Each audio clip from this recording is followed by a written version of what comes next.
Assalamualaikum warahmatullahi wabarakatuh.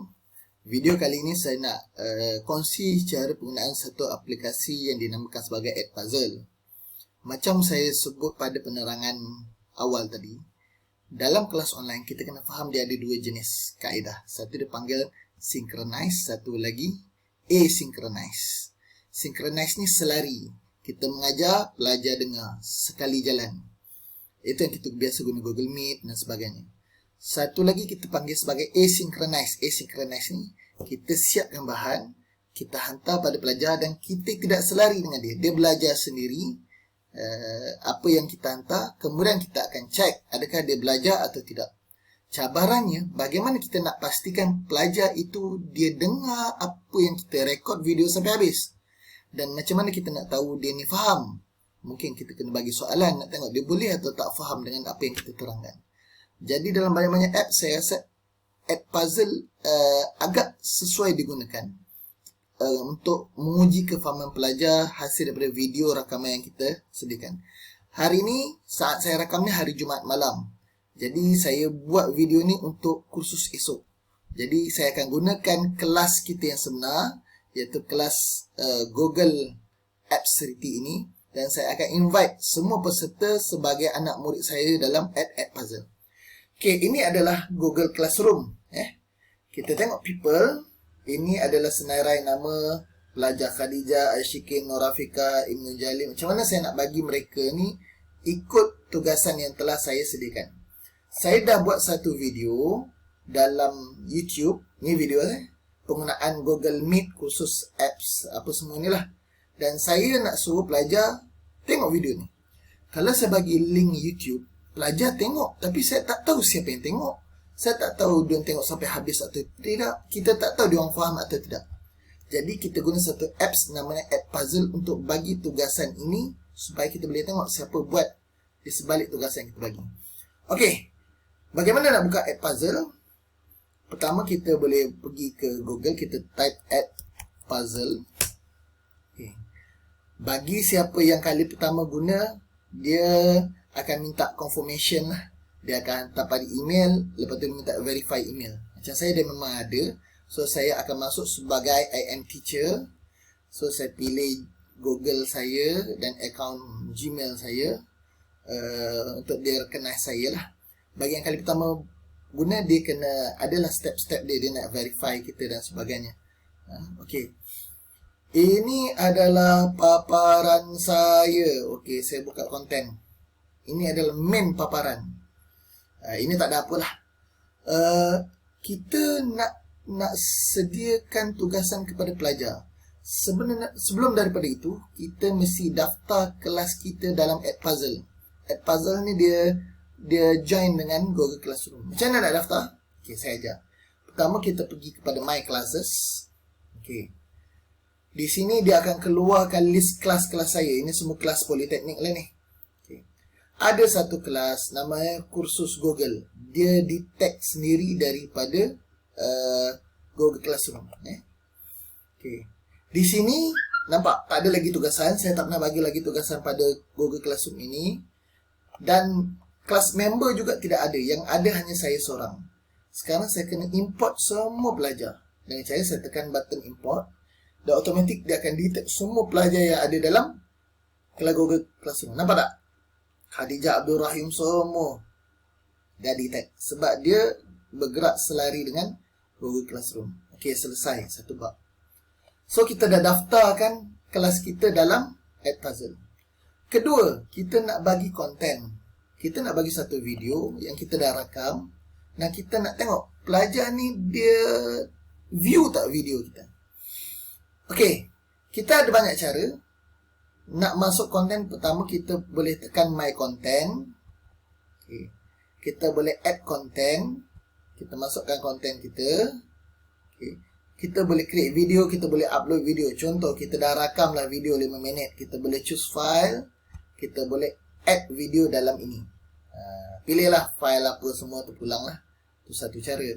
Satu lagi cara ialah kalau kita nak cari video yang dah memang ada dalam YouTube, ada satu cara kita boleh pilih ni. Ini banyak ni, National Geographic, ni semua international punya. TED Talk kalau siapa biasa guna, Khan Academy, tapi kita biasa guna YouTube. Okay, kita tekan YouTube. Kita nak belajar tentang apa? Pasal Malaysia. Betul ke je Malaysia. Contoh, search. Maka dia akan cari tajuk-tajuk yang berkaitan dengan Malaysia. Tapi dia agak terhad lah. Kalau kita cari satu video yang tak muncul sini, kita kena dapatkan URL. Contoh, saya nak masukkan video saya ini. Okay, cara paling mudah, saya copy dia punya URL. Copy. Kita pergi ke YouTube ini dan kita paste dia punya URL. Terus dia akan cari kita punya video. Okay, nampak video saya? Ini diambil direct daripada YouTube. Okay. Apa yang best ialah kita boleh buat voice over. Okay, contoh kita playkan video. Contohlah dia keluarlah rakaman apa bercakap kata daripada YouTube. Lepas tu kita boleh letak voice over. Kita boleh berhenti dan kita boleh tambah syarahan kita. Katalah dia ada masalah sikit teknikal. Tapi voice over ni kita boleh tambah. Kita terang balik. Kita boleh letak question. Contoh, video ni 13 minit. Pada 10 saat pertama ataupun 27 saat pertama ni, kita boleh letak soalan. Contoh, open-ended question. Soalan terbuka. Siapakah nama guru? Contohlah. Okay. Kita bagi tanda soal. Kita save. Okay. Soalan kedua, kita nak letak minit ke 2 minit 9. Okay. Nak buat lagi open-ended question. Kita boleh continue. Okay.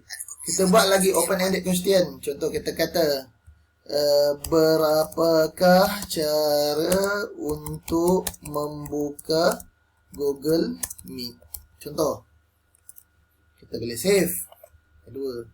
Lepas tu kita boleh juga buat video ini dalam soalan ketiga kita bagi. Multiple choice. Senang tak belajar dengan saya? Contoh, kita letaklah apa-apa soalan. So soalan pertama senang. Soalan kedua susah. Contoh. Lepas tu kita pilih jawapan yang betul. Kita right click bagi hijau. Kita save. Katalah satu video tu 13 minit video dia. Kita letak dalam 5 soalan. Dia boleh menjadi setengah jam punya tugasan. Budak kena view habis dan dia kena jawab. Selagi tak jawab, video tu akan pause dan dia tidak boleh continuous terus. Habis edit video ni, tekan finish. Okay. So, video kita sudah diedit dan telah diletak soalan. Contoh, ini kita boleh tahu di sini ada 2 soalan. Sebab ada 2 point dan sebagainya. Okay. Kita nak bagi video ni kepada kelas mana? Dekat ni saya ajar. Kita boleh pilih assign. Ni edit duplicate banyak cara lah. Kita boleh assign. Dekat sini lah kita pilih balik kelas kita. Di mana kelas kita yang kita nak pilih? Kita boleh pilih Google Apps 3. Okay. Kita boleh assign. Sebelum assign, kita boleh tengok bila kita nak assign. Contoh, hari ni. Kita tak nak assign sekarang. Kita nak assign pada hari Isnin. Contoh, kita bagi hari Isnin. Okay. Okay, selesai tu. Dia hilang pula. Kita nak assign hari Isnin. Okay. Saya nak save kan. Hilang pula button sini. Okay. Hari Isnin. Pukul berapa? Pukul 12 tengah hari. Kita save. So, pada 25 Januari, 12 tengah hari, dia akan automatic keluar. Prevent skipping. Apa maksud prevent skipping?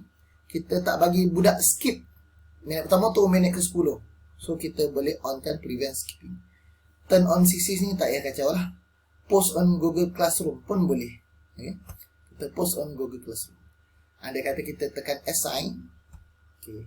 Contoh kita tekan assign. Maka dia akan pergi ke Google Classroom kita. Okay. Ini tugasan yang akan keluar di Google Classroom. Okay. Nampak ya? Yang bestnya ialah dia keluarkan data. Contoh, Khadijah Abdul Rahim. Berapa persen dah tengok? Belum. Ibn Jalil, berapa persen dah tengok? Kalau pelajar tu dia tengok sampai habis video kita dan jawab semua soalan, dia akan jadi 100%. Kalau budak tu tengok separuh, dia akan jadi cuma 50% lah. Ada pelajar yang kemungkinan langsung tak buka. Katalah Nur Syafiqah contoh, dia tak buka tugasan kita. Kita bagi belah pagi sampai esok tak buka. So dia tetap akan 100%. Jadi kita boleh detect lah pelajar kita itu dia buat atau tak tugasan yang kita buat. Itu sebagai contoh yang kita boleh kongsi lah. Okay. Secara teknikal dia sebenarnya ada lagi 2-3 benda function yang boleh buat. Mungkin untuk video pembelajaran yang saya rakam ni saya tunjuk sebentar lalu. Memang agak laju. Kalau tak faham boleh rewind balik. Kalau tak faham juga insyaAllah saya boleh kongsi pada waktu yang lain. Sebab kita masa terhad, saya cuba jadikan dia berpatutan dengan masa yang kita ada. Okay, wallahu ta'ala alam. Sekian, assalamualaikum warahmatullahi wabarakatuh.